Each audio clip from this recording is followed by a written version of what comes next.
మనకు అందరికీ ఇష్టమైన శ్రావణ మాసం అనేది రాబోతుంది. అయితే ఈ శ్రావణ మాసం రోజున వరలక్ష్మీదేవిని మనం ఎలా పూజించాలి అనేది ఇవాళ తెలుసుకుందాం.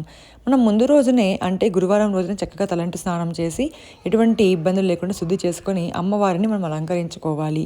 మీరు పీఠం ఎక్కడ పెట్టినా పర్వాలేదండి, తూర్పు వైపు ఉండేటట్టుగా చూసుకోవాలి. ఆ తర్వాత డెకరేషన్ అంతా కూడా చేసేసుకోవచ్చు. కావాలంటే ఫేస్ మాత్రం మీరు పెట్టుకోకూడదు అనుకుంటే మార్నింగ్ అయినా పెట్టుకోవచ్చు. ఆ తర్వాత తులసి కోటను మనం తప్పకుండా పూజించాలండి. తులసమ్మ ఈరోజు తప్పకుండా పూజించాలి. కాబట్టి తులసి కోట దగ్గర కూడా పసుపు కుంకుమలతో ముగ్గులతో మనం అలంకరించుకోవాలి. ఇంటి ముందు కూడా చక్కగా మనము ముగ్గులు వేసుకోవాలండి. ఆ ముగ్గులకి బార్డర్ ఉండేటట్టు చూసుకోవాలి. అప్పుడే మనకి మంచిది. ఇలా పసుపు కుంకుమలతో పువ్వులతో మనము ఇంటి ముందు కూడా చక్కగా అలంకరించుకోవాలి. గడపను కూడా చక్కగా అలంకరించుకొని గడప పూజ చేసుకున్న తర్వాత మనము దేవుడి గదిలో పూజ చేసుకోవాలి. ఇప్పుడు నేను ఎలా అలంకరించుకున్నానో చూపిస్తున్నాను చూడండి. చక్కగా కాయిన్స్తో అష్టలక్ష్ములతో, అలాగే వినాయకుడి పూజ కోసం వినాయకుడితో, అష్టలక్ష్మి కాయిన్స్తో, పువ్వులతో, అన్ని రకాలైన ఐటమ్స్తో నేను ఇక్కడ చక్కగా అలంకరించుకున్నానండి. కలసం అనేది పెట్టాను, అమ్మవారికి చీర అనేది కూడా కట్టాను, అలా దీపారాధన కూడా అన్ని సిద్ధం చేసేసుకున్నాను. నేను ఇక్కడ పూజ గదిలోనే చేస్తున్నానండి. అమ్మవారికి ఈరోజు ఒక్క తమర పువ్వైనా పెట్టడానికి ట్రై చేయండి. నేనైతే చాలా తమర పువ్వులు తెచ్చి ఇక్కడ కలసం దగ్గర అమ్మవారిని పూజించుకుంటున్నాను. అలాగే ఇక్కడ అమ్మవారి కోసం నేను చీరను కూడా పెట్టుకుంటున్నాను. మా ఇంట్లో ఉన్న అందరం కూడా బట్టలు పెట్టుకుంటాం అమ్మవారి దగ్గర. అలాగే అమ్మవారికి చీర పెడతామండి. ఆ చీరను మనమే కట్టుకోవాలి. కాబట్టి మనం ఆల్రెడీ తెచ్చుకున్న చీరని మనం అమ్మవారి దగ్గర పెట్టవచ్చు. అలాగే అమ్మను చక్కగా ఇలా అలంకారం చేశానండి. అమ్మవారికి మనం కట్టే చీర ఆకుపచ్చనిదై, బంగారు వర్ణముదై, అలాగే గులాబీ రంగుదై ఉండాలండి. అప్పుడే చాలా మంచిది. అలాగే గ్రీన్ కూడా ఉంటే చాలా మంచిది. అలాగే అంచు ఉన్న చీరను మాత్రమే అమ్మవారికి కట్టాలి. ఫ్యాన్సీ చీరని అలాంటివి కట్టకూడదు. అలాగే అమ్మవారికి కట్టే చీర చాలా మంచిగా అంటే అంచులు అనేవి కుట్టకూడదండి, అలాగే వదిలేయాలి. జాకెట్ పీస్కి మీరు కావాలంటే కట్ చేయొచ్చు, లేకుంటే అలాగే పెట్టుకోవచ్చు. ఆ తర్వాత మనము ఉదయాన్నే లేచి ఇదంతా సిద్ధం చేసుకున్నాక ఉదయాన్నే లేచి తలస్నానం చేసి చక్కగా జడ అల్లుకొని పువ్వులు పెట్టుకొని చక్కగా చీర కట్టుకొని మనము పూజ అయితే చేసుకోవాలి. ముందుగా ఈ పూజను దీపారాధన చేసుకోవాలండి. పూజ ఎప్పుడు చేయాలి అంటే రాహుకాలము, దుర్ముహూర్తము, వర్జ్యము అలాంటివి లేకుండా అయితే చేసుకోవాలి. ముందుగా దీపం జ్యోతి పరబ్రహ్మ దీపం సర్వతపోమహం దీపేన సద్దతే సర్వం సంధ్యాదీపం నమోస్తుతే అనుకుంటూ మనసులో మనం మన యొక్క కోరికలని, అలాగే అమ్మ యొక్క ఆశీర్వాదాలు మనకు లభించాలని కోరుకుంటూ మనము ఏకహారతితో కానీ అలాగే అగరబత్తులతో కానీ దీపారాధన అనేది చేసుకోవాలి. ఆ తర్వాత మనము ఏకహారతితో దీపం వెలిగించుకున్నాక స్వామి దగ్గర, అమ్మవారి దగ్గర మనము వినాయకుడిని కూడా పూజించుకోవాలండి. వినాయకుడి కోసం మీరు పసుపుని అనేది మనం ఆ రోజునే చేసుకోవాలి. అలాగే మనం ముందుగా బొట్టు అనేది పెట్టుకోవాలండి. అలాగే పసుపును కుంకుమను చేతులకి, కాళ్ళకి, వీలైతే ముఖానికి కూడా పూసుకుంటే మంచిది. అలా ముఖంకి పూసుకోలేము అన్నవాళ్ళు ఇలా సైడ్లలో పూసుకొని ఆ తర్వాత మనము చేతులకి, కాళ్ళకి పసుపు అనేది రాసుకోవాలి. ఇలా పసుపునంతా చేతికి ముఖాలకి రాసుకున్నాక పూజ అనేది మనం ప్రారంభించుకోవాలి. మనం బొట్టు పెట్టుకున్నాక అమ్మవారికి కూడా బొట్టు పెట్టాలి. అలా కాళ్ళకి పసుపు రాసుకున్నాక మనం ఇప్పుడు పసుపు వినాయకుడిని చేసుకోవాలండి. పసుపు వినాయకుడు మీరు ఒకవేళ చేయకపోయినా ఇంట్లో ఉన్న విగ్రహం కానీ అలా అయినా చేసుకోవచ్చు. కానీ శాస్త్రీయ ప్రకారం చేయాలి అనుకున్నాను కాబట్టి మనం పసుపు వినాయకుడికి ఇలా తయారు చేసుకొని మనము బొట్టు పెట్టుకోవాలి. పసుపు వినాయకుడికి నుదుటి భాగాన అలాగే ముఖం పైన అంటే ముందర భాగాన్ని కూడా వినాయకుడికి బొట్టు పెట్టాలి. అప్పుడే మనం పసుపు వినాయకుడిగా మనం చేయవచ్చండి. పూజించుకొని ఆ తర్వాత తోరాన్ని తయారు చేసుకోవాలండి. ఈ తోరం మీరు ముందు రోజైనా చేసి పెట్టుకోవచ్చు. కాకపోతే నేను ఈరోజు చేసుకుంటే బాగుంటుంది అని తోరాన్ని ఇవాళ చేసుకుంటున్నాను. అయితే తోరంలో మనము 9 గ్రంథులు అయితే ఉండాలి. దాన్ని మనం తోర పూజ అంటాం కదండి. అయితే ఈ 9 ముళ్ళు అనేవి పూలకు వేసే ముళ్ళు కాకుండా మామూలుగా ముళ్ళు వేసాం కదండి, అలాగే ఉండాలి. ఆ తర్వాత 9 ముళ్ళకి మీరు 9 పువ్వులు వేసినా పర్వాలేదు. మామూలు ముళ్ళు పెట్టి మధ్యలో ఒక తమలపాకు కానీ, మామిడాకు కానీ, ఒక పువ్వుని కానీ పెట్టినా పర్వాలేదు. మనం ఈ తోరాలని 2 తోరాలు తయారు చేసుకోవాలండి. ఒకటి మనం పూజ చేసే వాళ్ళకి, అలాగే అమ్మవారికి పెట్టడానికి. మీరు అత్తగారు, ఇంకా ఆడపడుచులు, ఇంకా ఎవరైనా ఇంట్లో ఉన్నవారంటే వాళ్ళకు కూడా తయారు చేసుకోవచ్చు, వాళ్ళకు కూడా కట్టుకోవచ్చు. అయితే మగవాళ్ళు పిల్లలకి కట్టాల్సిన అవసరం లేదు. అంతేకాకుండా వరలక్ష్మి వ్రతంలో పక్కన భర్త కూర్చోవాల్సిన అవసరం లేదు. మీరు ఒకరే కూర్చొని పూజ చేసుకుంటే చాలు. ఆ తర్వాత భర్త దగ్గర ఆశీర్వాదాలు తీసుకుంటే సరిపోతుంది. ఇలా 2 తోరాలు తయారు చేసుకొని మనం పూజకి సిద్ధం చేసి పెట్టుకోవాలి. పూజకు అన్నీ కూడా సిద్ధం చేసుకొని పెట్టుకోవాలండి. ఫస్ట్ కూర్చునేసి మధ్యలో మళ్ళీ లేవకూడదు. కాబట్టి అన్నీ కూడా సిద్ధం చేసుకొని పెట్టుకోవాలి.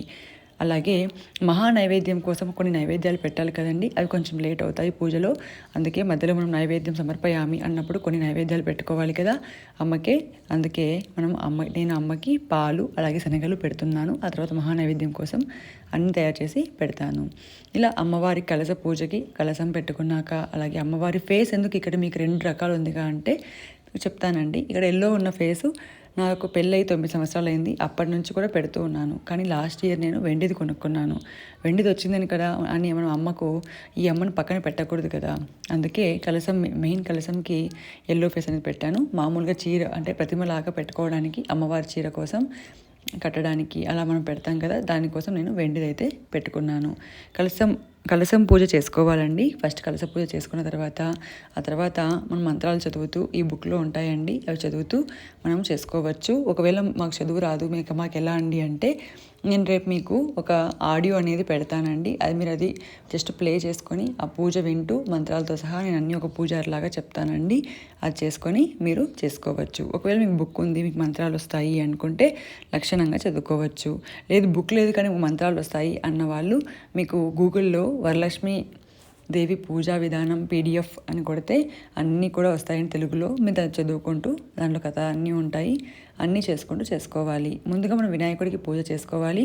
మనం చేసే పూజలో ఎటువంటి ఆటంకాలు విఘ్నాలు కలగకుండా అన్నీ కూడా మనకు జరగాలి, పనులు మనం అనుకున్నవి జరగాలి అనుకుంటూ ఆ అమ్మ దయ మనకు కలగాలి అనుకుంటూ ఆ వరలక్ష్మీదేవిని మనం పూజించుకోవాలి. ఆ తర్వాత మనం ఇలా పూజ చేసుకోవాలండి.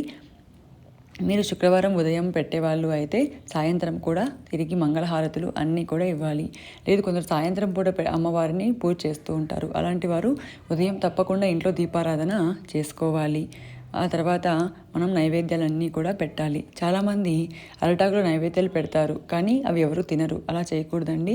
అమ్మవారికి పెట్టిన నైవేద్యాలు మనం ఉపవాసం లేకుండా చేస్తాం కదండి పూజని. ఆ తర్వాత మనమే ఇది సేవించాలి. ఉపవాసం అవసరమా అంటే పూజ అయ్యేంత వరకు కూడా ఉపవాసం ఉంటే చాలండి. ఆ తర్వాత ఉపవాసం ఏమీ అక్కర్లేదు. తప్పకుండా మనం చేసుకున్న అలాగే అమ్మవారికి మనం నైవేద్యాలు చేసి ఉంటాం కదా, అవన్నీ కూడా తినవచ్చు. చీర తప్పకుండా కట్టుకోండి. అది ఉతికిన చీర అయినా సరే, పట్టు చీర అయినా సరే, ఏదైనా కూడా కొత్తదైనా సరే చీర కట్టుకొని అమ్మవారికి పూజ చేయండి. అలాగే చక్కగా చేతి నిండుకు గాజులు, గజ్జెలు, అలాగే మంచి చీర, పువ్వులు అన్నీ కూడా పెట్టుకొని, అలాగే కుంకుమ బొట్టు అన్నీ కూడా పెట్టుకొని వారికి ఈసారి పూజ చేయండి. అలాగే యజ్ఞోపవీతం సమర్పయామి అన్నప్పుడు మనము పత్తి అనే వస్త్రం ఉంటుందండి. ఆ వస్త్రాన్ని అమ్మవారికి మనము సమర్పించుకోవాలి. అది 2 పొరలుగా వేసి మనము పూజ మధ్యలో చేసుకోవాలి. ఆ తర్వాత అమ్మవారికి తాంబూలం అనేది సమర్పించుకోవాలి. పూజ లాస్ట్లో అమ్మవారికి వాయనం అనేది ఇవ్వాలి. ఆ తర్వాత ఆ వాయనంలో మనం అన్నీ పెడతాం కదండి, ఆ గాజులు మనమే వేసుకోవాలి, ఆ పువ్వులు మనమే పెట్టుకోవాలి. తాంబూలంకి సపరేట్గా అందరికి ఇవ్వడానికి సపరేట్గా పెట్టండి. అమ్మవారికి పెట్టే వాయనంలో పెట్టే చీర, అలాగే జాకెట్ ఇవన్నీ కూడా మీరే వాడుకునేటట్టుగా పెట్టుకొని తర్వాత మీరే కట్టుకోండి, చాలా మంచిది. అలాగే అమ్మవారికి వేసే చీరలు కూడా, అలాగే నగలు కూడా మనం కట్టకుండా యూజ్ చేయనవైతే ఉండాలి. అరే బంగారు వేస్తాం కదండి, బంగారు మేము ఇప్పుడు తేలేము అన్న వాళ్ళు మనము వాడినవే వేసుకోవచ్చు. కాకపోతే పసుపు నీళ్ళలో కానీ పాలల్లో కానీ అద్ది ఒకసారి చక్కగా తుడిచి ఆ తర్వాత బంగారు వస్తువుల్ని మీరు అమ్మవారి వెడలో వేయవచ్చు. ఇలా పూజ చేసుకోవాలండి. తప్పకుండా మంత్రాలతో సహా అమ్మవారికి షోడశోపచార పూజ చేసుకోవాలి. కలశంలో చక్కగా నీరు పోసి అందులో పసుపు, కుంకుమ, అక్షింతలు, అలాగే 5 తమలపాకులు లేదా మామిడాకులు పెట్టి కలశం అనేది మనం ప్రతిష్టాపించుకోవాలి. కలశం ఎలా పెట్టాలి అని సపరేట్గా ఒక వీడియో అనేది చేశానండి. అది నేను డిస్క్రిప్షన్ బాక్స్లో ఇస్తాను. ఎవరికైనా అవసరం ఉంటే కావాలనిపిస్తే చూడండి. అలాగే ఉద్యాపన అనేది మనము శనివారము ఉదయాన్నే చేయాలండి. మనకి 9 నుంచి 10:30 వరకు రాహుకాలం అనేది ఉంటుంది కదా, ఆ మధ్యలో కాకుండా ఆ ముందు సమయంలో కానీ ఆ తర్వాత సమయంలో కానీ మనము ఉద్యాపన చేసుకోవాలి. ఉద్యాపన ఎలా చేయాలనేది డీటెయిల్డ్గా నేను ఒక వీడియో అనేది పోస్ట్ చేస్తాను. అంటే అప్పుడు ఏం మంత్రం చదువుకోవాలి, ఆ వస్తువులు ఏం చేయాలి అవన్నీ కూడా ఒక వీడియోలో నేను పోస్ట్ చేస్తాను. ఇలా చక్కగా మనము పూజ అనేది చేసుకోవాలండి. మీరు ఇంటి ముందర తప్పకుండా గడపకు పూజ చేయాలి. అలాగే గడప లక్ష్మిని ఆహ్వానించాలి. గడప పూజ చేసుకున్న తర్వాతే మీరు ఇంట్లో దీపారాధన అనేది చేసుకోవాలి. అలాగే చాలామంది వరలక్ష్మి వ్రతం కదా అని అమ్మవారి మాత్రమే అలంకరించి మిగిలిన ఇంట్లో ఉన్న దేవుడి పటాలని పూజించరు. అలా కాదండి, ఇంటి కులదైవాన్ని అలాగే అన్ని దేవతలను కూడా మనం పూజించుకొని, మన ఇష్టదైవాన్ని కూడా మనం పూజించుకొని ఆరాధించుకొని ఆ తర్వాత మాత్రమే వరలక్ష్మి వ్రతం కానీ ఏ వ్రతమైనా కూడా ఇలాగే ఆచరించాలి. ఇంట్లో అందరూ కూడా కూర్చొని చేసుకుంటే కూడా చాలా మంచిది. అప్పుడు వీలు కాని వాళ్ళు మామూలుగా అయినా చేసుకుంటే సరిపోతుంది. ఆ తర్వాత పూజ మధ్యలో మనకు ప్రదక్షిణ సమర్పయామి అని ఆత్మక్షాన్ ప్రదర్శయామి అని ప్రదక్షిణ మంత్రాన్ని మనం చెప్పుకుంటూ ప్రదక్షిణ అనేది చేసుకోవాలి. ఆ తర్వాత అమ్మవారికి మనసారా చూసుకుంటూ మనసారా మనము ఒక నమస్కారం అనేది చేసుకోవాలి. ఆ తర్వాత మంత్రపుష్పం అనేది మనం సమర్పించుకోవాలి. మధ్యలో నైవేద్యం అన్నప్పుడు ఇలా పాలు కానీ శనగలు కానీ మీరు ముందు ఫస్ట్ అంటే చాలామందికి టైం ఉండదు, కానీ పూజ చేసేయాలి. ఒకరే ఉన్నవాళ్ళు పాపం కష్టం అవుతుంది కదండి. ఫస్ట్ పూజ చేయాలి, నైవేద్యాలు పెట్టాలి, అన్నీ చేయాలి అని. సో మనకు రావుకాలం అవన్నీ లేకుండా ముందు దీపారాధన ఇలా పూజలన్నీ చేసేసుకొని మధ్యలో మీకు ఇలా నైవేద్యం సమర్పయామి అన్నప్పుడు మీరు శనగలు అలాగే అంటే పచ్చి శనగలు పెట్టాలని, తప్పకుండా పచ్చి శనగలు పెట్టాలి. అలాగే పూజలో చాలా ముఖ్యమైనది అమ్మవారికి ఇరువైపులా 2 ఏనుగులు ఉండేలా చూసుకోవాలి. ఆ ఏనుగులు మీ దగ్గర లేవు అన్నవాళ్ళు పసుపు ముద్దల్ని తయారు చేసి పెట్టుకోవచ్చు. లేకుంటే అటువైపు ఇటువైపు ఒక్కపోకలు పెద్ద వక్కలు ఉంటాయి కదండి, రౌండ్ వక్కలు అంటే ఆఫ్ కాని వక్కలు అవైనా కూడా పెట్టుకోవచ్చు. మనకి పూజ మధ్యలో తోరం అనేది కట్టుకోవాలండి. ఆ తోరం కట్టుకునేటప్పుడు ఇలా మీరు చేతిలో ఒక తాంబూలం కానీ టెంకాయను కానీ పట్టుకొని మీరు తోరం అనేది కుడి చేతి కట్టించుకోవాలి. అలాగే ఆ తాంబూలాన్ని మనకి ఎవరైతే కట్టారో వాళ్ళకే ఇవ్వాలి. ఇంట్లో ముత్తైదువులు ఉన్నా లేకుంటే మన చెల్లెళ్ళు అక్కలు ఉన్న వాళ్ళ దగ్గరైనా కట్టించుకోవచ్చు. లేకుంటే మన భర్త దగ్గర ద్వారా అయినా మనం ఈ తోరాన్ని కట్టుకోవచ్చు. ఆ తర్వాత మనము మంగళహారతిని అమ్మవారికి మనం ఇచ్చి ఆ తర్వాత మనం వ్రతకథ అనేది చదువుకోవాలి. వ్రతకథ చదువుకున్న తర్వాత అమ్మవారికి మనము మంగళహారతులు పాడుకోవడం, లక్ష్మీ అష్టోత్తరం అనేది మధ్యలో మనకు వస్తుందండి. ఆ లక్ష్మీ అష్టోత్తరం అనేది మంచిగా తామర గింజలతో కానీ కాయిన్స్తో కానీ అలా చేసుకోవచ్చు. ఇలా పూజ అంతా అయ్యాక నేను ఇక్కడ మహానైవేద్యం కోసం కొన్ని అమ్మవారికి ఇష్టమైన చిత్రాన్నము, పులిహోర, అలాగే కొబ్బరన్నము, పెరుగన్నము, దాంతోపాటుగా తీపన్నము, ఇవన్నీ కూడా పాయసాన్నం అన్నీ కూడా చేశానండి. ఇలా చక్కగా అయితే ఉదయం పూట పూజ అనేది చేసుకున్నాము. ఆ తర్వాత సాయంత్రం మళ్ళీ చక్కగా తలస్నానం అనేది చేసి చక్కగా చీర కట్టుకొని, వేరే చీర కట్టుకున్నా పర్వాలేదు, అదే చీర కట్టుకున్నా పర్వాలేదు, అలా చేసుకొని మనము మన భర్త దగ్గర ఆశీర్వాదం అనేది తీసుకోవాలి. ఆ తర్వాత మనం ఇంటికి వచ్చిన ఆడవాళ్ళకు కూడా ఈరోజు సాయంత్రం అందరినీ ఒకేసారి పిలిచి వాళ్ళ దగ్గర వాళ్ళకి మనం పూజ అనేది చేయాలి. అంటే నైవేద్యము మనం అమ్మవారు చేస్తాం కదా, అలాగా తాంబూలం అనేది ఇంటికి వచ్చిన ఆడవాళ్ళకి అనేది ఇవ్వాలి. ఇలా ఆడవాళ్ళందరికీ కూడా తాంబూలం అనేది సమర్పించుకోవాలండి. ముందుగా వాళ్ళకి బొట్టు పెట్టి వాళ్ళు మనకు బొట్టు పెడతారు. ఒక లక్ష్మీదేవి వచ్చినట్లుగా మనం భావించి కాళ్ళకి పసుపును పోసి చేతులకు పసుపును రాసి చక్కగా నుదుటిన బొట్టును మనం వాళ్ళకి పెట్టి మనం చక్కగా అయితే వాళ్ళకి పూజ చేసుకోవాలండి.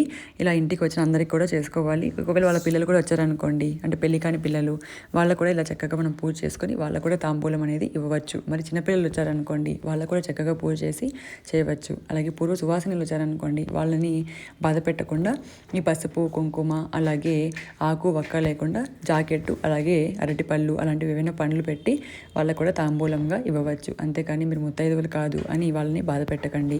ఇలా చక్కగా అందరికీ కూడా పూజ చేసి మీరు చేసుకోవచ్చండి. ఒకవేళ మీ ఇంటికి గర్భిణీ స్త్రీలు వచ్చారనుకోండి, వాళ్ళకి 2 జాకెట్ ముక్కలు అలాగే ఫ్రూట్స్ అనేవి పెట్టాలి. ఒక జాకెట్ ముక్కని పెట్టకూడదు. ఇలా మనం వాళ్ళ వచ్చిన అందరికీ కూడా సాయంత్రం వేళ ముత్తైదువులకి పూజ చేస్తే చాలా మంచిది.